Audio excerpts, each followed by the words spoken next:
बचपन का प्यार मिल जाए ये ज़रूरी तो नहीं, मगर बिछड़ जाए ये भी तो मुमकिन नहीं।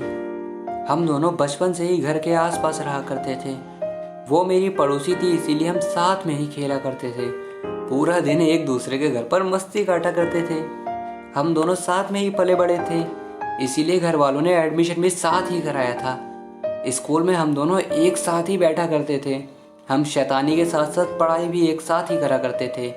हम शैतानी में बहुत आगे थे, मगर पढ़ाई में भी किसी से कम नहीं थे। हम साथ साथ बड़े हुए, इसीलिए हमारी दोस्ती भी गहरी होती जा रही थी। कोई उसे परेशान करता था तो मैं उसे मारने पहुंच जाता था। मैं उसे इतनी सी भी तकलीफ नहीं होने देना चाहता था। हम साथ साथ सारी क्लास पास करते गए। हम ट्यूशन भी साथ ही जाया करते थे।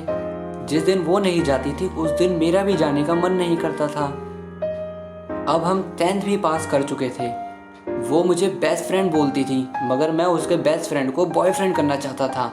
मैं उसे प्यार तो बहुत पहले ही करने लगा था, मगर बोलने से घबराता था। अब तो वो वक्त भी आ चुका था जब हमें अपनी अपनी स्ट्रीम चुननी थी। वो डॉक्टर तो मैं इंजीनियर बनना चाहता था। हम स्टडी में एक दूसरे की हेल्प करा करते थे, मगर अब हमारे रास्ते थोड़े अलग होने वाले थे। हम थे तो अभी भी साइंस के स्टूडेंट, मगर हमारी क्लास अलग हो चुकी थी। वो बायो तो मैं मैथ की क्लास में जा चुका था, मगर केमिस्ट्री और फिजिक्स का ट्यूशन तो हम अभी भी साथ ही जाया करते थे।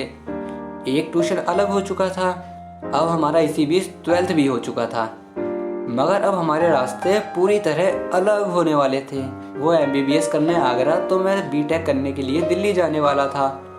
सोचा जाने से पहले बोल दूं कि तुम सिर्फ दोस्त नहीं हो मेरी, तुम मेरा प्यार हो। मगर दोस्ती टूट जाने के डर से कभी बोल ही नहीं पाया। बचपन का प्यार मिल जाए ये ज़रूरी तो नहीं, मगर बिछड़ जाए ये भी तो मुमकिन नहीं।